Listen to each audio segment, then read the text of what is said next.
Glórias a Deus. Eu quero pedir vocês, por gentileza, abrem a vossa Bíblia comigo no livro de Tiago, no capítulo 1, versículo 27. Hoje nós vamos falar a respeito do homem em busca de Deus. Amém?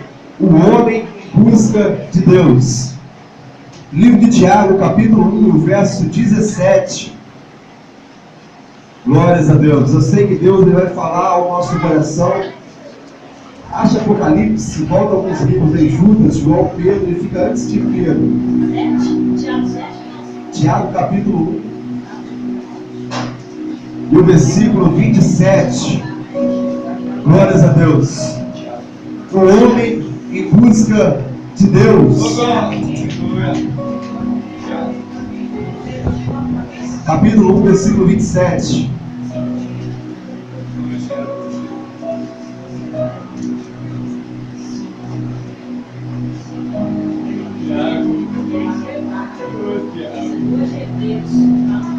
Isso, depois de Hebreus. Acha Apocalipse, bota alguns livros devagarzinho que você acha. Tiago, capítulo 1, no verso de número 27. É o texto ao qual nós vamos trabalhar a mensagem. E vamos falar da religião verdadeira hoje, o homem em busca de Deus, através da religião.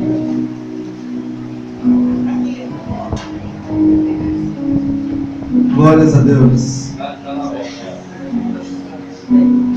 Amados, me ajudem em oração por essa igreja, pela vida de cada irmão, para que Deus possa vir sustentar, em nome de Jesus, amém? Eu não sou nada sem a ajuda de vocês. Na hora que fica pesado, eu preciso dos irmãos a cada dia, ora pela igreja, ora pela minha vida, a fim de Deus me dar força para continuar.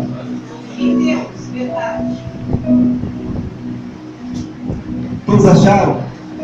Livro de Tiago, capítulo 1, o verso de número 27.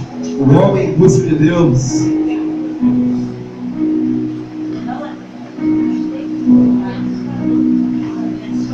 Glórias a Deus. Achou, mesmo? Achou, irmã Graça? Todos acharam? Passamos a leitura da palavra de Deus. O texto diz: a religião pura e sem mácula para com o nosso Deus e Pai é esta: visitar os órfãos e as viúvas das suas tribulações, e a si mesmo guardar-se incontaminado do mundo. Vamos ler de novo.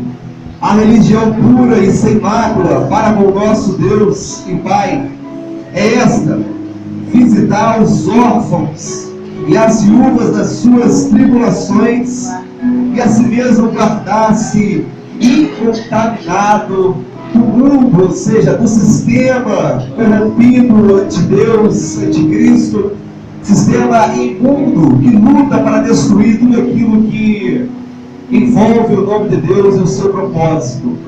Ó Deus, nós glorificamos ao Senhor, agradecemos ao Senhor, Pai, pelo texto, Pai, semeado no meu coração pela palavra, e eu peço ao Senhor que o Senhor, em nome de Jesus, usa um pregador, Pai, ilimitado, que carece, Pai, do teu auxílio, da tua ajuda, Pai, do teu entendimento, Pai, do seu mover, Pai, neste momento, e fala em cada coração para a honra e glória, Pai, do teu santo nome. Ajuda-te, Senhor, para a honra e glória, Pai, do teu santo nome, do teu santo nome. O homem em busca de Deus. O homem em busca de Deus. É bem verdade que o homem sempre ele foi religioso.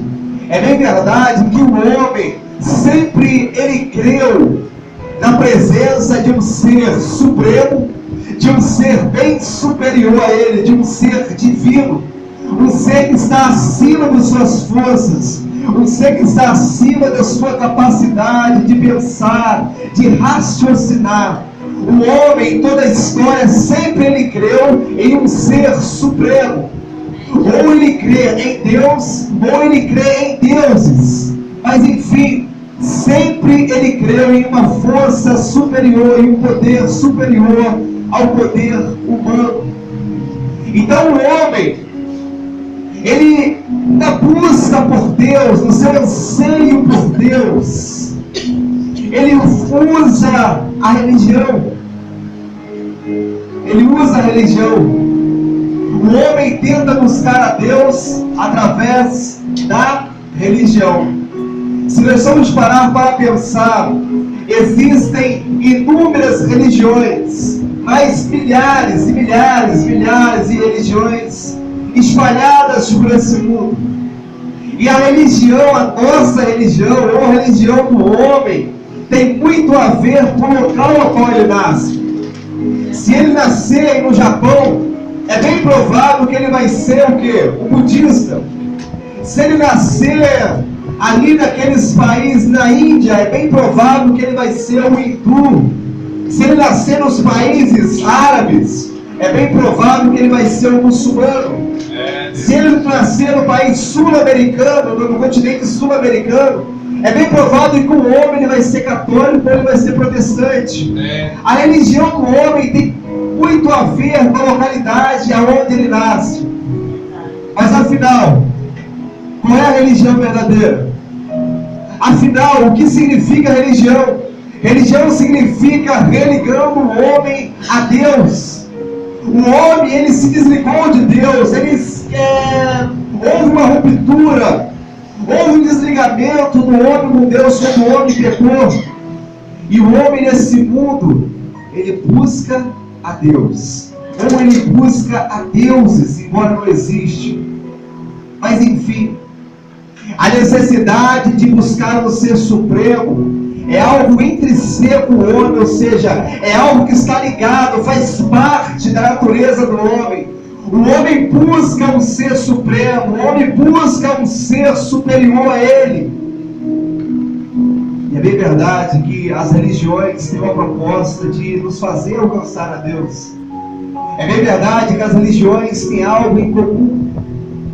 Todas elas, ou na grande maioria, existe um Ser Supremo, que é maior do que o homem, superior a ele. É bem verdade que as religiões têm em comum que todas elas tentam responder o enigma da morte. Para onde vamos depois que nós morremos? Para onde iremos após nós fecharmos os olhos aqui nessa terra, nesse mundo passageiro?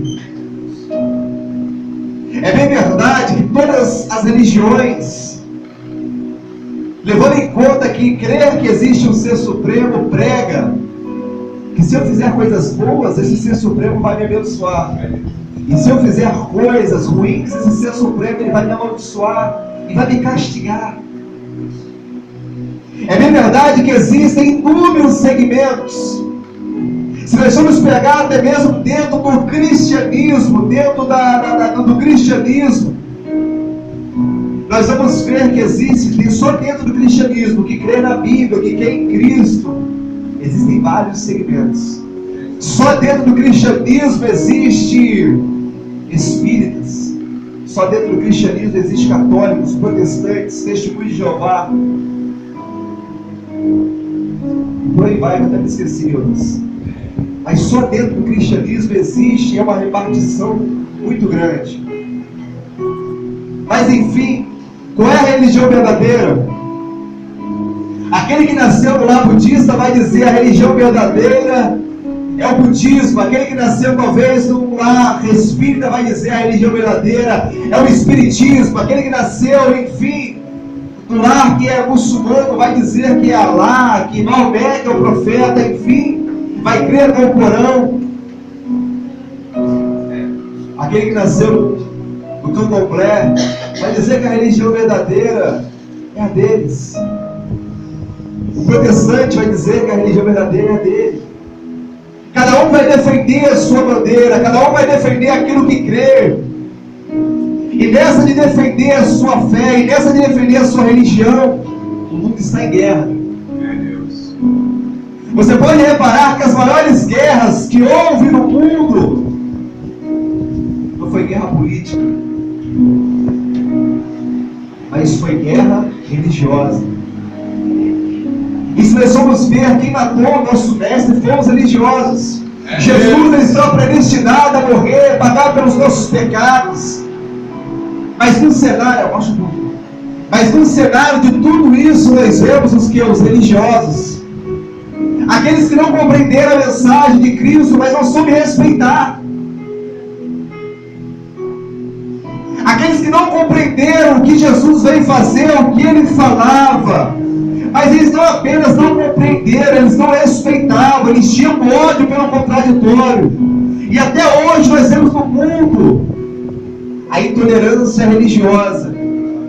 Aquele que não fala com outro irmão porque o irmão é católico, aquele que não fala com outro irmão porque o irmão é evangélico, aquele que não fala com outro irmão porque o irmão vai no terreiro, ele pertence à mesa branca, aquele que não fala com outro irmão por causa disso, por causa daquilo, aquele que não fala com o irmão porque ele é Deus amor, o outro é a Assembleia de Deus, o outro é presbiteriano.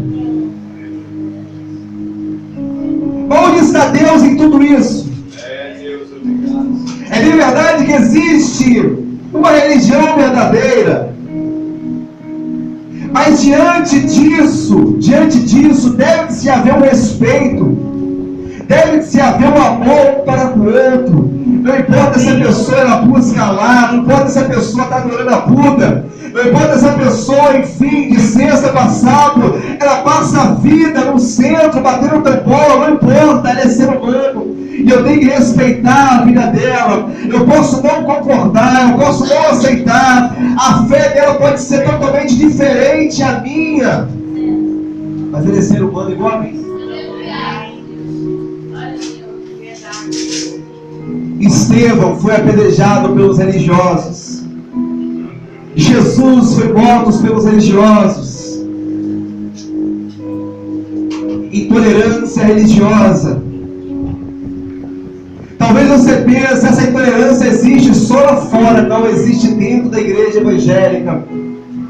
Nós vemos reportagem de pessoas que invadem centros e não concordando com a fé do seu próximo, quebra as imagens, quebra as estátuas, destrói.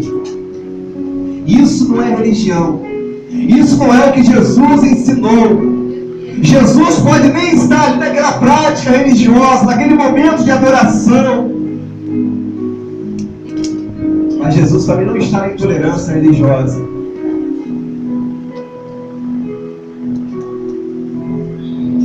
Vocês lembram da imagem de um pastor que pegou a imagem de Nossa Senhora na rede nacional? Não sei se ele chutou, quebrou.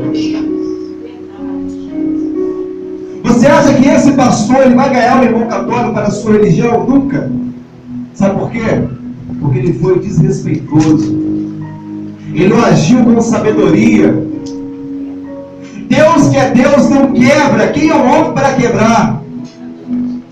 Deus que é Deus não entra num terreiro, num centro e não destrói tudo aquilo. Quem somos nós para destruir? Se Deus ele fosse agir com a força para destruir tudo aquilo que ele não concorda, nós nem aqui iríamos estar.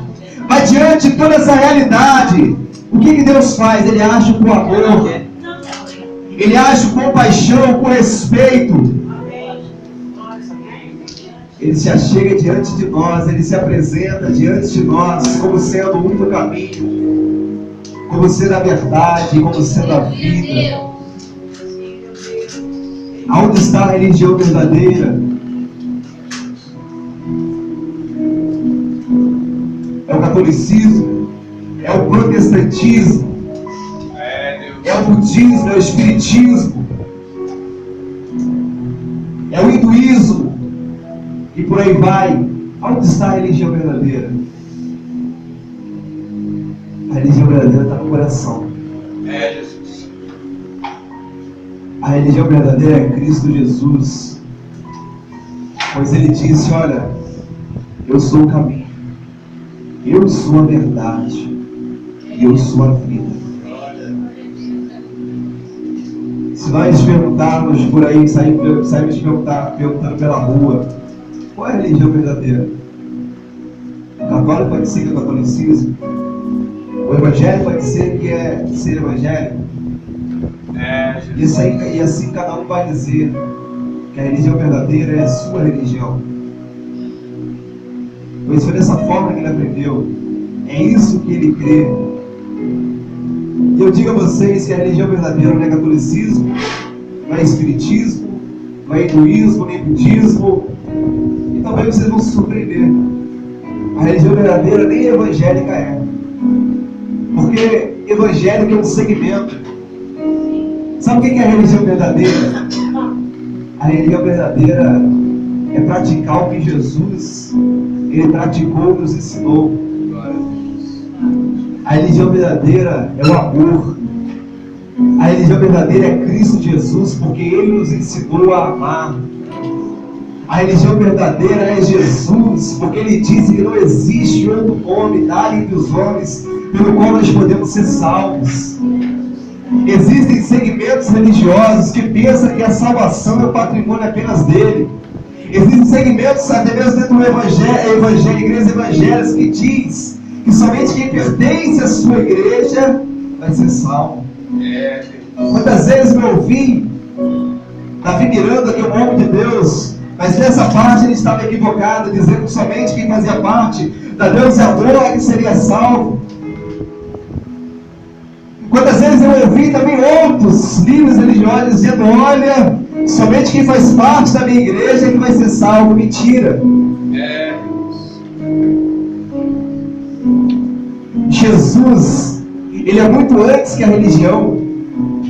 Jesus, ele é muito antes que as denominações.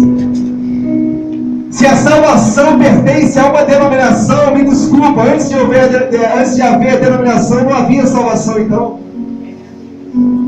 Se a salvação é pertencer a uma denominação, as pessoas que foram antes das denominações perderam a sua salvação.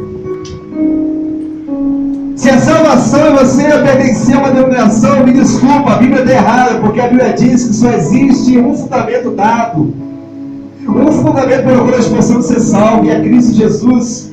Se eu coloco a denominação como meio pelo qual eu tenho que ser salvo também, a Bíblia é mentirosa. A Bíblia fala que é um fundamento, e o fundamento é Jesus, não é a denominação.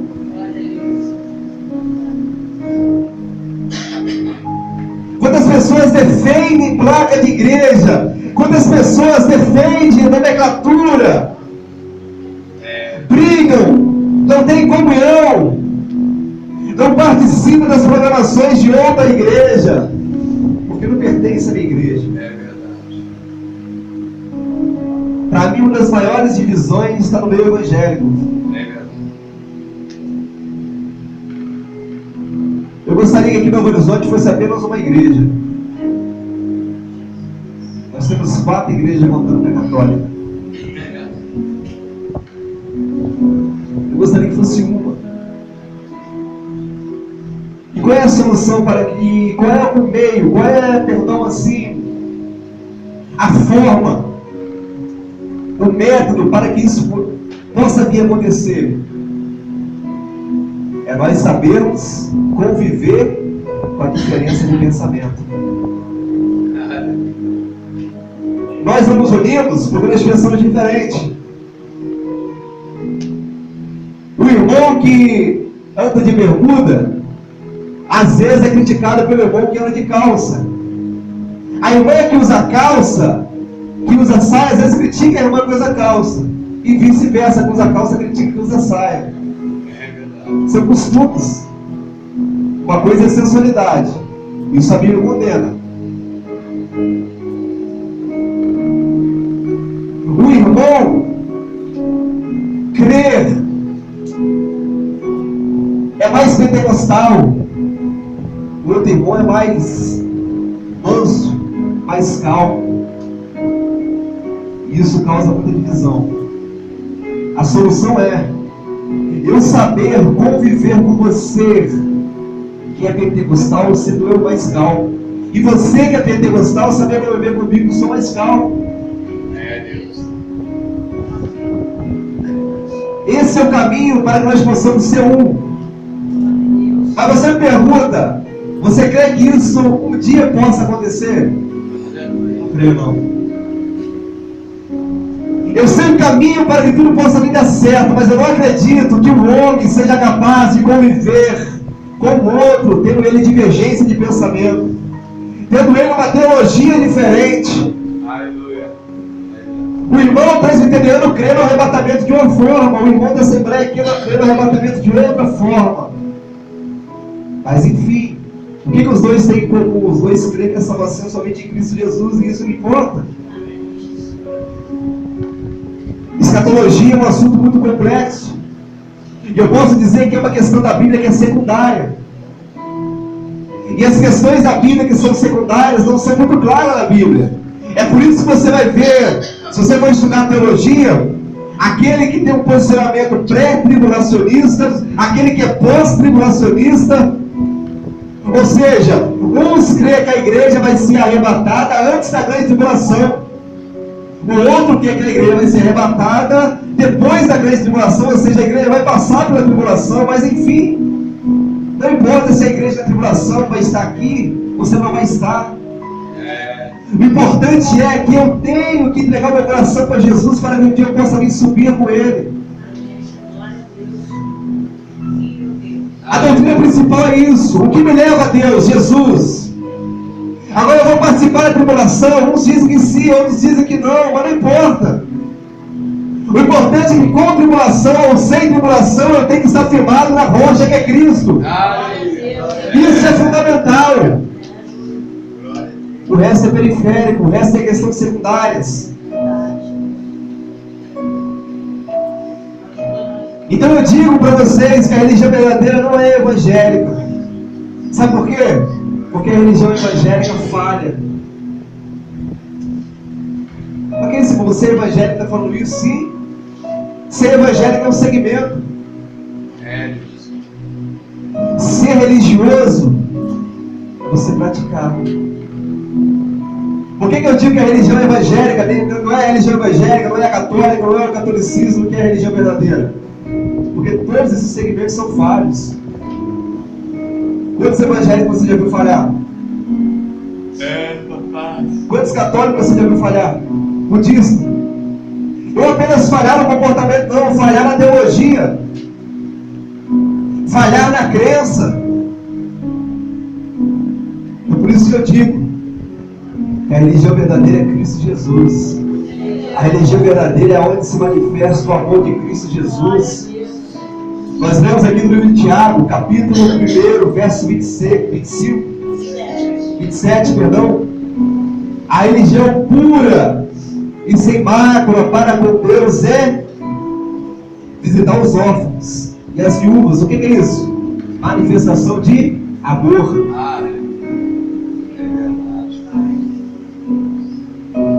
Talvez o evangélico diz, não, a religião se é correta, verdadeira é evangélica.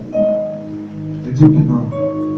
Se você perguntar a Lucas, eu sou evangélico, se você perguntar a Lucas, qual é a religião que mais se aproxima da Bíblia? Aí eu vou dizer para você, eu creio que é evangélica. A interpretação dela é mais coerente com a Bíblia. Mas eu não digo que a religião verdadeira é a religião evangélica. Sabe por quê? Porque é falha. Porque é falha. Eu digo que a religião verdadeira são todos aqueles que manifestam o amor de Cristo Jesus, visitar os órfãos e as viúvas nas suas tribulações. Não somente órfãos, pessoas órfãs e as viúvas, mas você visitar todas aquelas pessoas que estão em tribulações, todas aquelas pessoas que precisam de atenção, todas aquelas pessoas que precisam que alguém estende as mãos para elas, olha com ela com olhar de misericórdia e estende as mãos para ajudar. E isso você não encontra somente na igreja evangélica, não. Você encontra pessoas no meio do catolicismo que estendem as mãos para as outras. Você encontra isso no espiritismo, pessoas que estendem as mãos para outras pessoas. E assim mesmo guardar-se incontaminado do mundo. Manifestação de amor e santidade. Guardar-se incontaminado do mundo. A religião verdadeira é manifestar o amor e se santificar. Manifestar o amor e se santificar. Manifestar o amor e se santificar. Amém. Glória. manifestar o amor e santificar. Religião verdadeira, Cristo Jesus. Se todo homem fizer igual Cristo Jesus fez, ele está praticando a religião verdadeira. Praticar a religião não são praticar os rituais litúrgicos das denominações, que é os cultos todos os domingos, ir à escola dominical, participar dos louvores, tocar um instrumento na igreja, ser coroinha, enfim. Praticar a religião é manifestar amor e se santificar-se, guardar-se incontaminado do mundo. Guardar-se incontaminado do mundo. Os cristãos verdadeiros não são aqueles que conhecem a lei, mas os cristãos verdadeiros são aqueles que praticam a lei. Eu quero convidar você a abrir a Bíblia comigo, no livro de Romanos, no capítulo 2.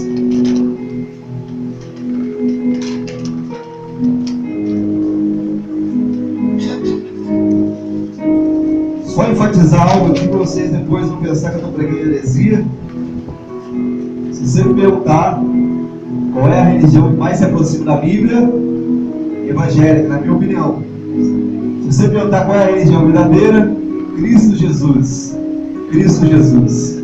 Amém? Livro de Romanos, capítulo 2.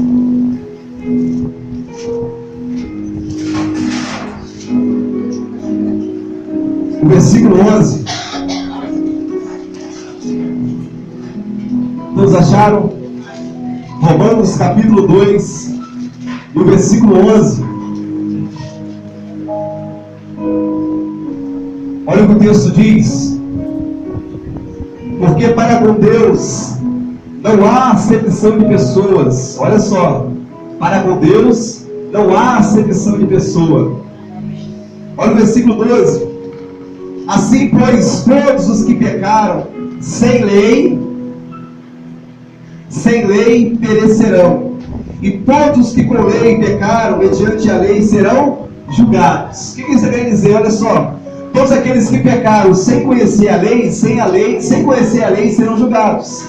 E todos aqueles que pecaram conhecendo a lei, pela lei serão julgados. Olha só. O Evangelho de Cristo Jesus existe em alguns lugares que o Evangelho de Cristo não chegou. Existem pessoas nesse mundo que nunca ouviram falar de Jesus, então eles não conhecem a lei de Deus. Então eles já estão condenados por não conhecer a lei de Deus? Não. Eles já estão salvos por não conhecer a lei de Deus? Também não. Então uma pessoa que nunca ouviu de Jesus, como é que vai ser o julgamento dela? Ela vai ser julgada pela lei que Deus imprimiu no coração dele. Versículo abaixo, nós vamos ver que Deus, ao nos criar, Ele colocou em nós o senso de justiça, o senso que faz que nós conseguimos discernir, sentir aquilo que é certo, aquilo que é errado. Suponhamos que nessas matas verdes, por aí, virgens, enfim, a qual o homem, assim, o homem civilizado nunca foi. Suponhamos que lá nunca chegou a Bíblia e nunca ouviram falar de Jesus. Suponhamos isso. Não é preciso conhecer a Bíblia, ter ouvido falar de Jesus, para me saber, sentir que se eu matar o meu semelhante, eu estou fazendo errado. Então, o homem lá no meio do mato que nunca ouviu falar de Jesus, ele vai ser julgado pela lei que Deus imprimiu no seu coração. Ele nunca ouviu falar de Jesus, ele nunca ouviu falar que Jesus é o caminho, a verdade e a vida, mas Deus, ao criar ele, colocou um senso de justiça dele, que fez que ele conseguisse discernir o que é certo e o que é errado. Então, todos aqueles que pecam sem conhecer a lei, eles vão ser julgados sem conhecer a lei. E aqueles que pecam conhecendo a lei, serão julgados conhecendo a lei. Então pode haver salvação no meio do mato, onde alguém nunca ouviu falar de Jesus? Pode. Mas essa salvação é fora de Cristo? Não, é Jesus que vai salvar eles. Porque se o Evangelho nunca chegou lá, foi porque Deus nunca enviou alguém lá. Foi porque Deus nunca permitiu que alguém fosse até lá. Então Deus não pode condenar aquelas pessoas pelo fato de elas nunca terem ouvido o Evangelho. Então Deus vai julgar elas pela lei do coração, que Deus imprimiu no coração delas. Versículo 13. Porque os simples ouvidores da lei não são justos diante de Deus, mas os que praticam a lei hão de ser justificados. Olha só, os que são de Deus não são aqueles que conhecem a lei. Os que são de Deus não são os judeus que tinham a lei, o Torá, os 10 mandamentos, o Pentateuco, os 5 livros de Moisés. Não. Os que são de Deus são todos aqueles que, independente se eles creem, se eles conhecem a Deus e a doutrina verdadeira, eles naturalmente fazem como se conhecessem. Os que são de Deus são aqueles que praticam, não aqueles que apenas ouvem e conhecem.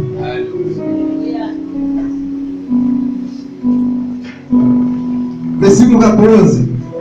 Quando, pois, os gentios que não têm lei procedem por natureza de conformidade com a lei, não tendo lei, servem eles de lei para si mesmos. Olha só, quem eram os gentios?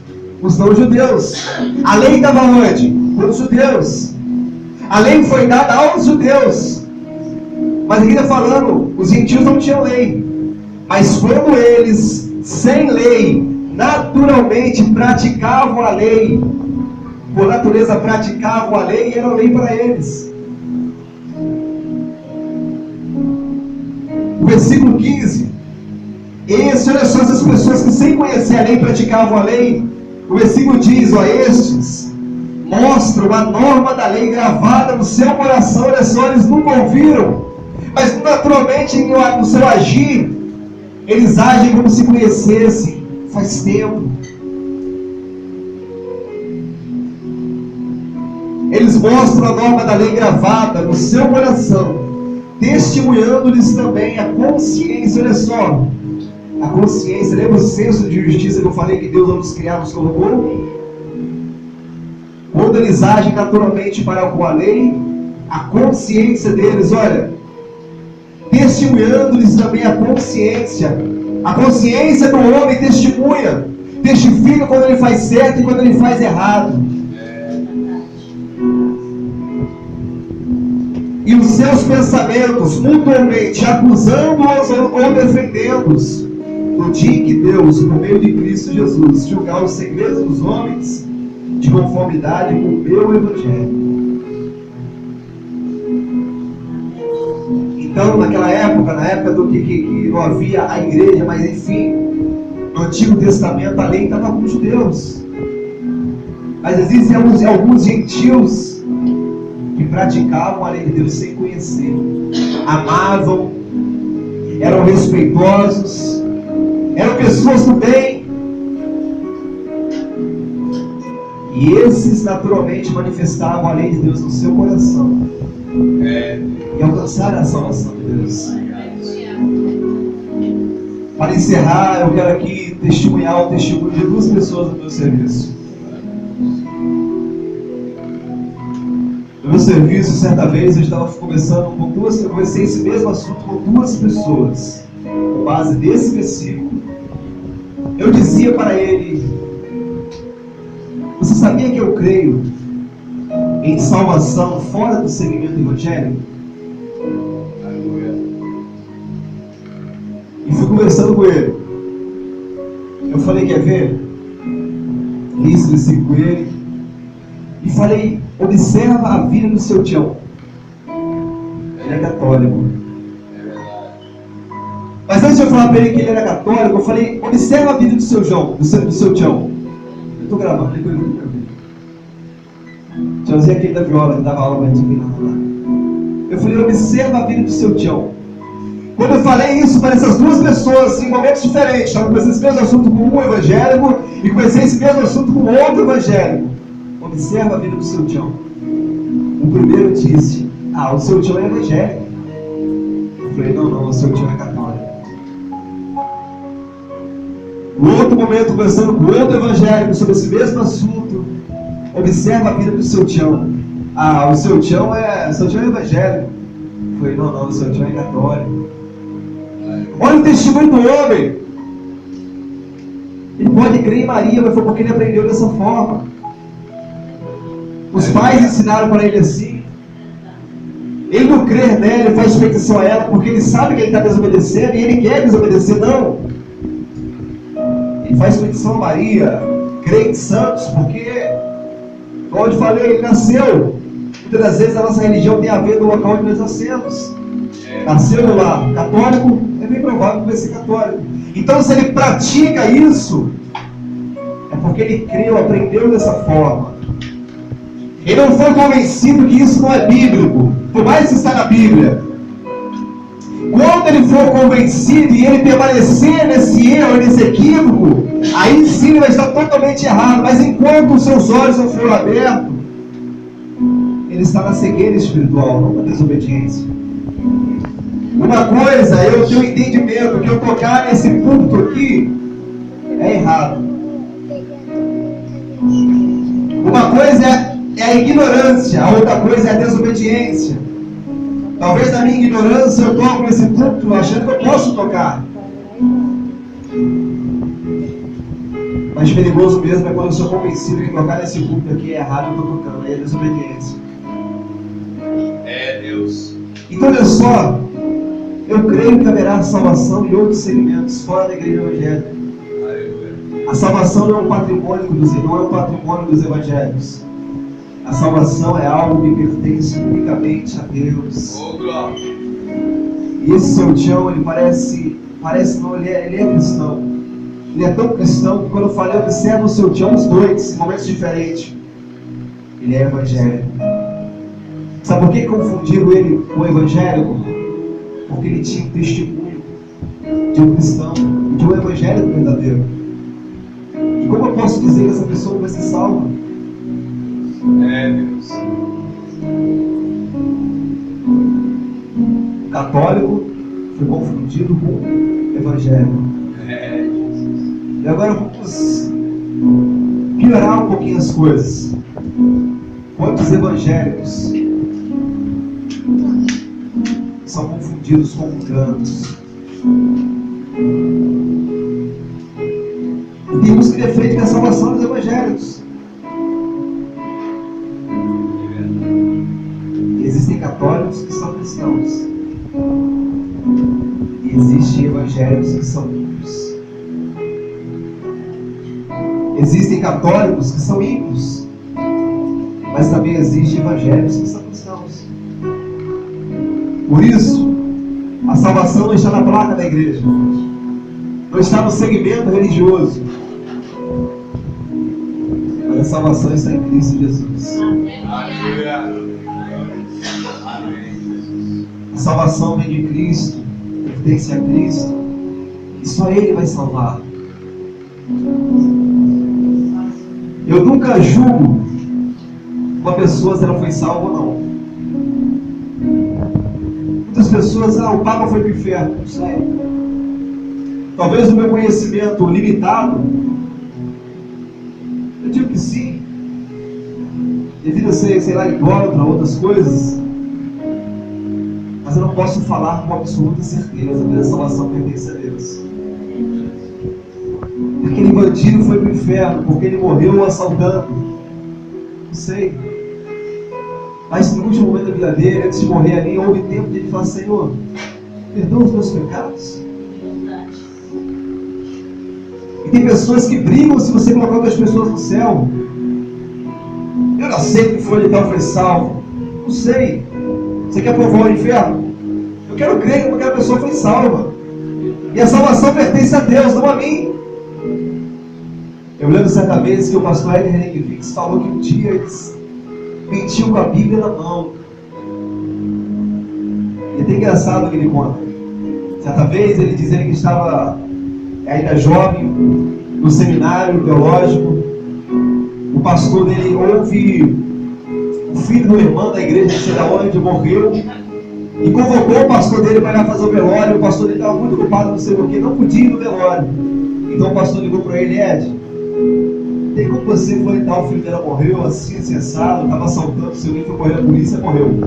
Tem como você ir lá e fazer o velório para mim? Aí vai o Ed. Aí próximo ali ao caixão está a mãe em pranto e o Ed passou com a Bíblia na mão. E a mãe se ajoelhou diante do pastor e disse: pastor, diga que o meu filho foi para o céu. Diga que o meu filho foi salvo. Ele falou: o que eu pude fazer? Como é que eu vou falar para a mãe que está chorando no caixão? O filho dela foi para o inferno. O cara era traficante, ladrão, estava correndo da polícia após fazer um assalto. E ele com a Bíblia na mão falou: me salve. Como é que ele veio tipo a mãe que está em branco? Enfim, não pertence a nós. Esse conhecimento só Deus tem. Mas uma coisa eu posso dizer: a religião verdadeira é Jesus, pois ele é o caminho, a verdade e a vida. Manifestar amor e se santificar. Nós vemos aqui no início do culto, João capítulo 13, versículo 34, o novo mandamento vos dou, que ameis uns aos outros. Ameis uns aos outros. Se assim vocês fazerem, vocês manifestarão que verdadeiramente são meus discípulos. Que Deus vai nos abençoar. Vamos se colocar de pé? Que possamos praticar a religião verdadeira.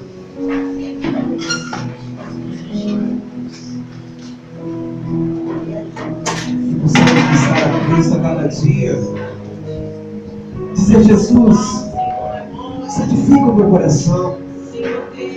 Ajuda-me, Senhor, guardar-me contaminado do mundo. Ajuda-me, Senhor. Eu sou uma pessoa voluntária para cuidar de quem necessita de cuidados. Ajuda, Senhor, a me manifestar a religião verdadeira com a minha atitude. Ajuda-me, Senhor. Ajuda-me. Deus, Ele está aqui neste momento, Ele contempla cada coração. Deus está aqui nesse momento, Ele sabe, Ele conhece a nossa vida. Ele quer nos ajudar. Confessa para Ele os seus pecados, confessa para Ele as suas dificuldades. Confessa para Ele as vezes que você foi negligente em ajudar alguém. Confessa para Ele as vezes que você falhou, as vezes que você errou. Ele vai te perdoar.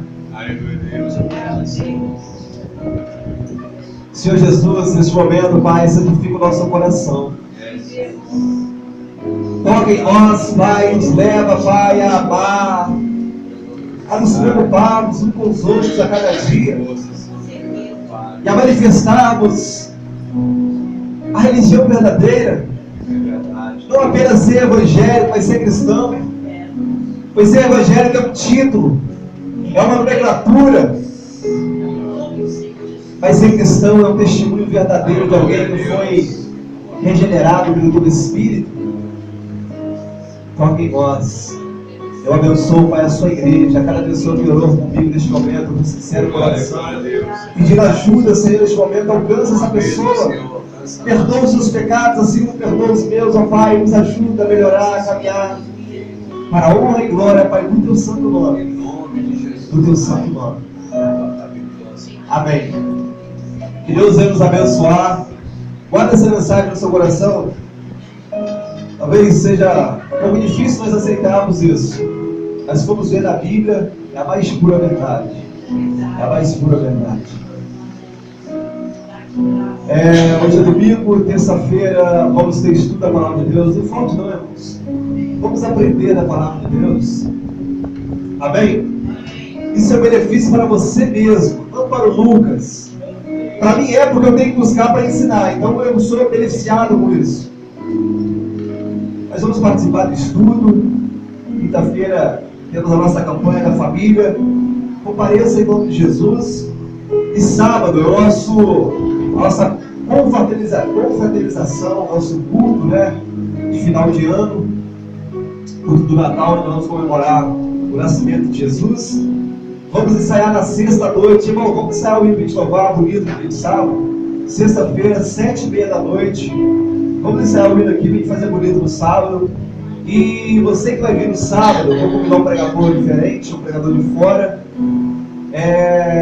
Vamos ter Santa Ceia normal, Santa Ceia mesmo, espiritual. E vamos também ter a nossa ceia, né, de comes e bebes mesmo. Então você que vai vir, eu quero muito que você venha. Se você for viajar,